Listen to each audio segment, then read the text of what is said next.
بسم الله الرحمن الرحیم. عزتمندو د دې مولا د خبر تاسو اورئ، دې نه په زه بیا ستاسو سره څو خبرې کوم. مخکې چې دا وړه په 1200 روپۍ توړه شوله، دا زیر پټګي والا چې دا کوم مولیان دي دی بالکل د عمل په بل اړخ باندې اړولو چې هله ګراني را لاله مهنګایي ده. حکومت ته یې د یهودو نسبت کولو، نن دومره ګراني ده والله چې یو څو سیټونه ورته میلو شو بالکل خاموشه ناست دي. خپله د نسوارو سره یې کیکونه کټ کړلو او په دې باندې نسوارا نه شو وغي يهوديان ثابتل هغې په معمولي ګرانۍ باندې يهوديان ثابتل. نن چې توړه د حد نه زیات روانه شو، یو په تریپل ګرانه شوله، دا خلک بالکل غږ نه کوي. زه صرف د خپلو عوامو له دغه وایم چې د دې خلکو سره نه دین شته دی او نه ورسره ګوره دنیا شته. دنیا یې درنه هم واخیستله او دین یې درنه هم واخیستل. په دغې خلکو باندې مه دوکه کېږئ. د آینده دپاره د داسې خلکو سره تعلق مه ساتئ. عزتمندو تاسو د دې مولا دا خبرې اورېدلې، د دې کار خو دا دی چې عوام د علماو نه متنفره کړي. نو دلته یو څو د نفرت خبرې کړي دي او دروغ یې ویلي دي. زه د دې مولا د دروغو جواب له راځم. اول نمبر ده دا اعتراض کړی دی چې مخکې چې لږه ګراني وه په هغه وخت کې عمران خان د دوی یهودي ویلو، اوس چې ګرانۍ د حد نه سوا شوه اوس په دې باندې یهودیان نه دي. نو دلته مولا ته دروغ ویلي دي او هغه دا دی موږ مخکې عمران خان ته د ګرانۍ په وجه باندې یهودي نه دی ویلی، د هغې نور وجوهات دي.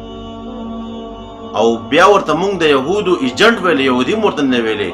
او تا دلته هم دروغ ویلی چې تاسو ورته یهودي ویلی دی. نو تا دلته دوه دروغ ویله، یو دې ورته د ګرانۍ د وجې نه دا نسبت وکړو او بل دې دا ویل چې تاسو ورته یهودي ویلی دی. تا ته دا پته نشته دی چې دا ګراني چې راغله بالکل راغله موږ د دې خلاف یو. اصل د عمران خان د حکومت خلاف چې کوم دی وجه هغه ګراني او ارزاني نه وه، بلکې په ناجایز طریقه باندې هغه راتلل او په قوم باندې په زور مسلط کېدل. دا اصل وجه وه. د دې خلاف د اولې ورځ نه چې کوم دی موږ مشران خلاف وو او دې خلاف احتجاجونه کړي دي. ها د دې په ضمن کې بیا د ګرانۍ خبر هم راغلی ده، د هغې خلاف هم احتجاج شوی دی. خو اصل د ګرانۍ وجه نه وه، اصل دغه وجه چې دا په ناجایزو په غلطه باندې راغلی و. او زه ستان دا تپوس کومه د MMA حکومت چې ختم شو په هغه وخت کې په خیبر پښتونخوا باندې 16 ارب قرضه وه. بیا چې کله د ANC حکومت ختم شو په هغه وخت کې په دې باندې 97 ارب وه. او چې کله بیا د PTI حکومت راغی په دغه 9 کالو کې قرضه د 97 ارب نه 987 ارب ته ورسېدله. دا ولې؟ د دې وجه څه ده؟ او بله خبره دا صوبه ولې دیوالیه شوه؟ تا ته دې پته شته دی؟ د دې قرضو د وجې نه، د دې د IMF سره د وعدو د وجې نه. خو دلته خو ته په دغې ممبر باندې به ناستې یا په جومات کې صرف دې ته منظرې چې نفرت خور کې او د خلکو چې کوم دی په علماو باندې بدګماني پیدا کړي. بل دې دا دروغ ویلي چې د دې خلکو سره نه دنیا شته او نور څه دین شته دی. زمونږ سره الحمدلله دنیا هم شته دی او دین هم شته دی. او زمونږ علما، زمونږ مشران، زمونږ د جماعت ډېر خلک به تاسو وینئ هغوی ماشاءالله خور څه دنیا شته دی. دنیا چې ته څه ته وې، که هغه ته ګاډي ته وې، که هغه ته بنګلې ته وې، که هغه جایداد څه وې، د ډېرو خلکو څه دا شته دی. نو دنیا ورڅه شته دلته تا دروغ ویلي. او د دین خبره تا وکړه نو په جومات کې چې خلکو له امامت ورکوي دا دین دی که نه دی؟ د ماشومانو ته چې سبق ښیي دا دین دی که نه دی؟ د اکوړي د مدرسې نه، د شیرګل د مدرسې نه، د مدرسه نعماني نه، دغه رنګې په پېښور کې مدرسې او په پنجاب کې په کراچۍ کې دومره مدرسې دي، په لکونو علما قاریان حافظان دا فارغېږي. دغې ته دین ښودلی کېږي. دا دین دی که دا کفر دی؟ دا دین نه دی څه؟